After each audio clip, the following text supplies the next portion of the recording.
Your birthday is coming up. Someone asks, "So, what are you doing to celebrate?" And you say the one thing that apparently breaks people's brains. Nothing. It's just another day. And suddenly, you're the weird one. Your friends think something's wrong. Your family calls you difficult. Society looks at you like you need fixing. Like if you don't blow out candles and post a smiling photo, something must be broken inside you. Let me take you back for a second. You're 10 years old. You told a few people at school your birthday was coming up. Not in a big way, just mentioned it.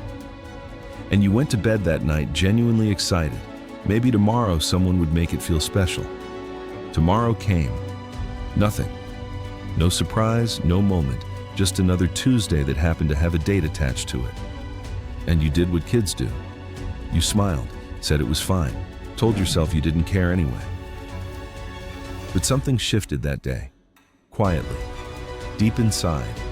Your brain took note, filed it away.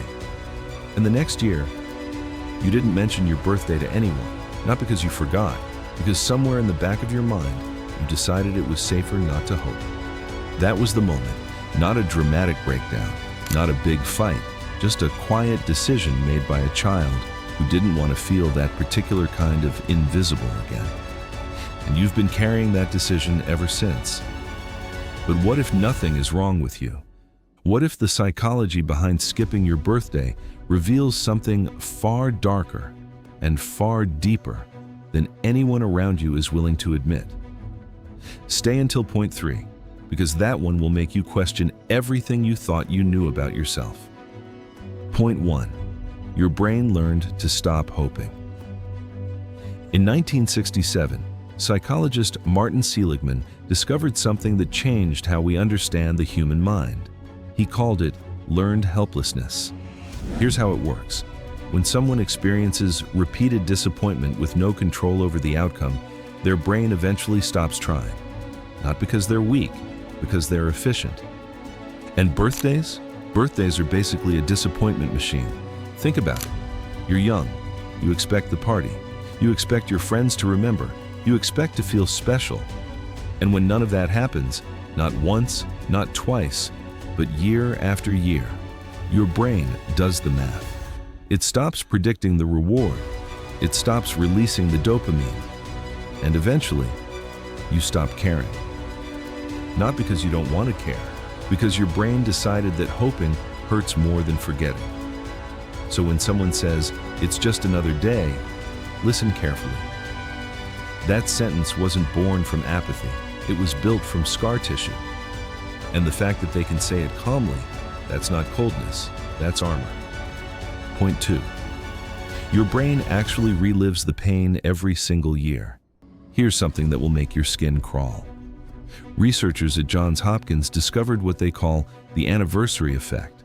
Your brain doesn't just remember painful dates, it relives the emotion every single year. Your calendar moves on. Your brain doesn't. That 8-year-old version of you who expected the balloons, the cake, the moment when everyone gathered just for you, and got silence instead, they're still in there, waiting. Every single year. This is why some people feel inexplicably heavy on their birthday. Not sad exactly, just off. Like something is wrong, but they can't name it. That's not weakness, that's neuroscience.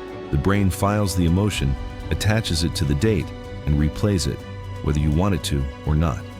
So when you skip your birthday, you're not just avoiding a party, you're protecting yourself from a wound that reopens on a schedule. Point 3. Skipping your birthday might be the most psychologically evolved thing you can do. This is the one nobody talks about. Psychologists Ryan and Deci spent decades studying what makes humans genuinely happy. Their conclusion? The most psychologically healthy people are those whose happiness comes from within, not from external events, not from social rituals, and definitely not from a song nobody asked 30 people to sing at them in a restaurant. They called people who need external validation to feel worthy approval dependent, and the data is clear. Approval dependent people are less emotionally stable. more anxious, more easily devastated when the party doesn't go perfectly. But here's the dark flip side. Researcher Philip Brickman identified what he called the hedonic treadmill, that cycle where you chase the next celebration, the next milestone, the next external hit of happiness, and it never quite lands the way you hoped. People who skip their birthday? They stepped off that treadmill. They're not missing anything. They just stopped outsourcing their joy. Think about that for a second. While everyone else is waiting once a year to feel special, these people figured out how to feel whole on a random Tuesday. That's not broken. That's freedom. Point 4. But not everyone who skips is free. Some are hiding. And this is where it gets dark. Psychologist Jennifer Crocker at Michigan University studied something called contingencies of self-worth, and she found something uncomfortable. Some people disconnect from celebrations not because they're free, but because they're terrified. Terrified that if they let themselves want it, the party, the attention, the people showing up, and it doesn't go perfectly, it will confirm something they already suspect about themselves, that they don't matter, that they're not worth celebrating, that if they make a big deal of it and nobody shows up, the silence will be proof. So they opt out, not from strength, from protection. And here's the question that will keep you up tonight. Is your "it's just another day" coming from freedom or from fear?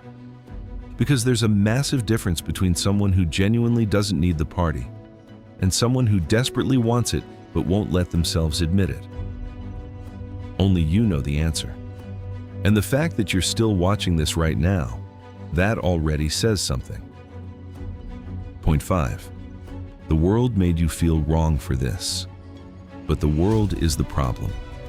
We've been sold this idea that celebration equals caring, that if you don't perform excitement on your birthday, something is wrong with you. But what if we've been measuring the wrong thing all along? Modern society built this machine. Social media turned birthdays into public performance. You're supposed to post the photo, count the messages, perform gratitude.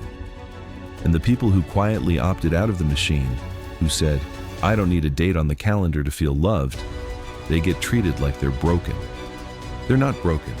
They just refuse to perform. And in a world that rewards performance over authenticity, that kind of quiet refusal is actually the rarest thing of all. Maybe someone watching this right now spent their last birthday completely alone, didn't post, didn't celebrate, just existed, and felt, surprisingly, okay. If that's you, you're not broken. You belong to a quiet group that doesn't need permission to feel whole. But ask yourself honestly tonight, is it peace or is it protection?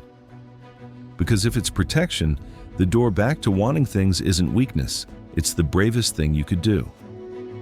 The birthday isn't the point, you are.